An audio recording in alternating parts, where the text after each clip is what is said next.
sou o Luiz Felipe Xavier, professor da disciplina Hermenêutica, e essa é a videoaula da unidade 2.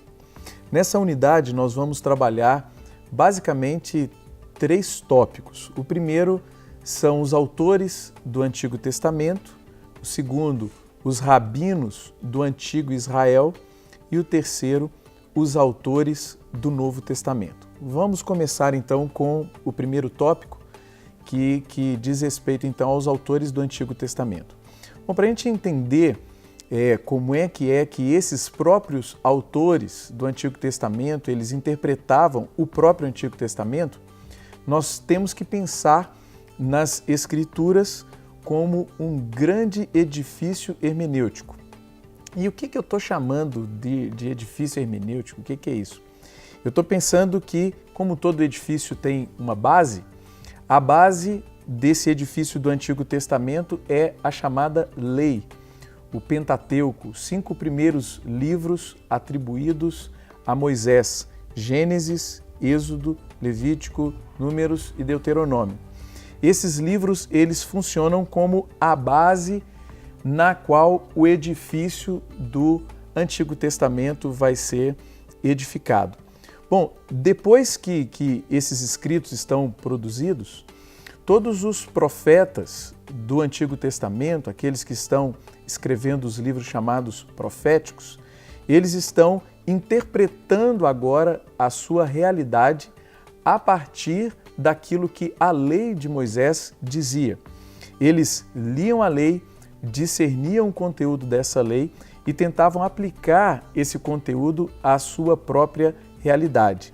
É a partir desse exercício, dessa atividade profética, que nós temos então toda essa produção desses livros do Antigo Testamento. E em cima dos profetas nós temos os escritos, aqueles textos caracterizados em sua maioria por 2 gêneros literários. Um gênero literário poético, poesia, que nós vamos ver em algumas aulas adiante, e o gênero literário sabedoria, que é muito característico de uma observação da ordem que Deus mesmo imprimiu na criação.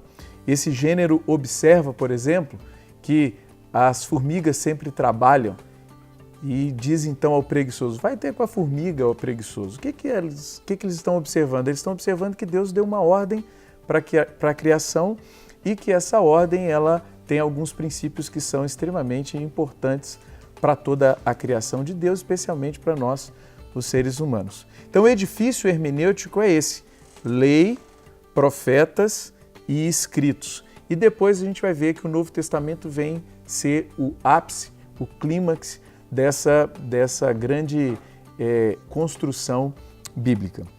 Bom, e aí dentro dessa unidade nós temos um princípio importante, um conceito-chave, que é o conceito de interpretar. Nós estamos trabalhando esse conceito a partir de 3 ideias.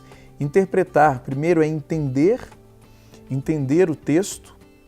Depois que você entende o texto, você apreende o seu sentido. E depois que você apreende o seu sentido, você aplica o sentido daquele texto à realidade na qual você está inserido. Nós vimos isso ao longo de toda a construção do Antigo Testamento. Bom, eu queria entrar no segundo tópico, que são os rabinos do Antigo Israel. A história de Israel segue, todos nós conhecemos muito bem, seguindo com o período dos reis, o rei Saul, o rei Davi, o rei Salomão. Logo depois do Salomão, o reino é dividido: reino do norte, Israel, cuja capital é Samaria; reino do sul, Judá, cuja capital é Jerusalém.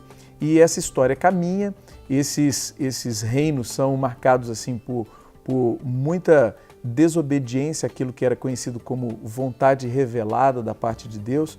Essa desobediência é denunciada pelos profetas, o povo não dá muito ouvido, até que em 722 os assírios eles vêm sobre o reino do norte e destroem completamente o reino do norte.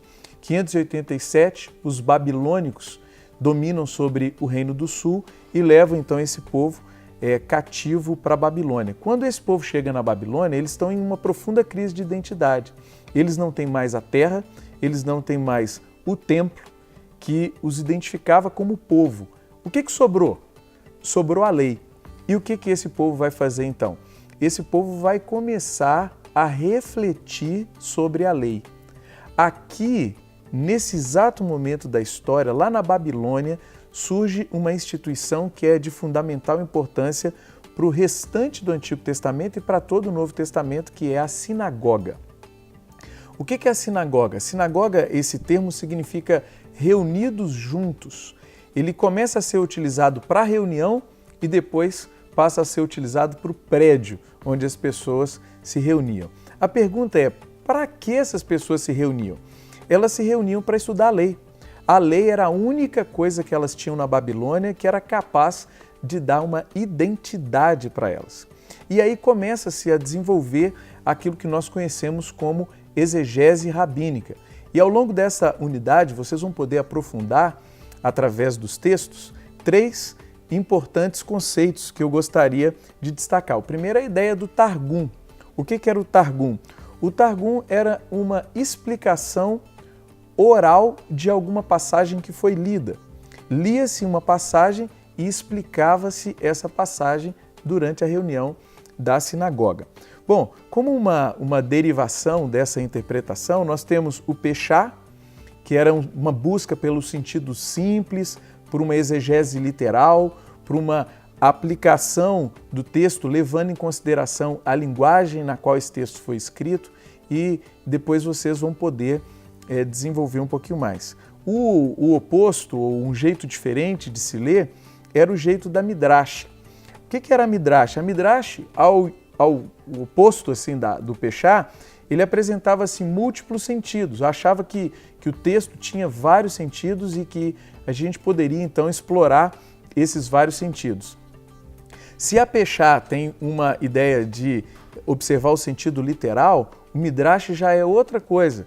Eles vão procurar por uma interpretação mais alegórica do texto, procurando um sentido mais profundo desse texto.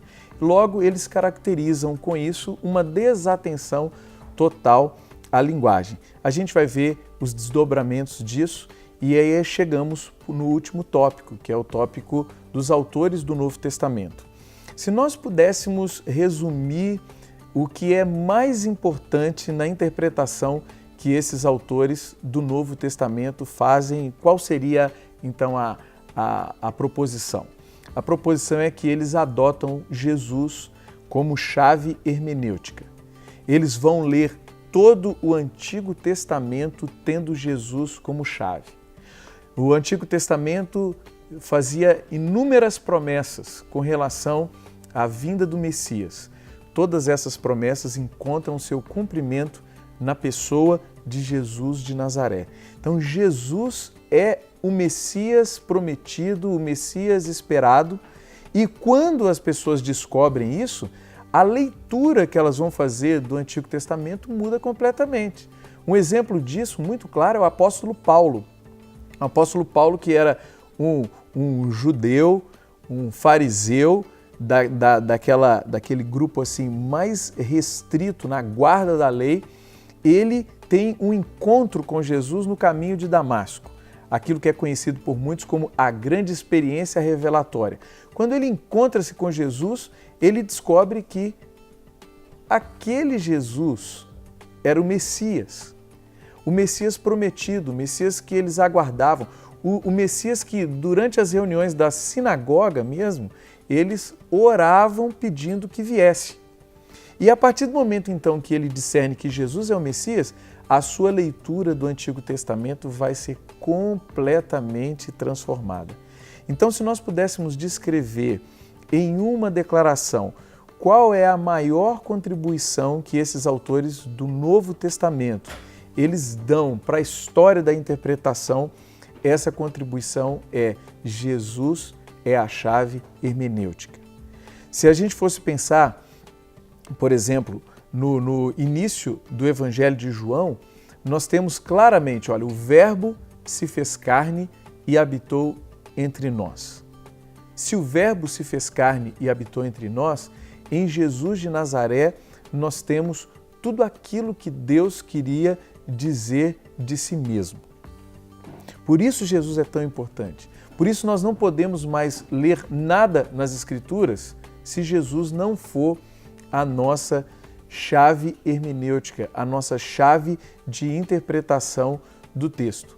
Então eu convido a você a ler todo o conteúdo escrito dessa unidade, aprofundar esses conceitos. Tenho certeza que você vai descobrir coisas fantásticas, coisas que você jamais imaginava e que vão se descortinar diante de você agora como uma possibilidade maravilhosa de leitura bíblica. Bom, essa foi a videoaula da nossa unidade 2. Nós nos encontramos na próxima unidade e coragem para você!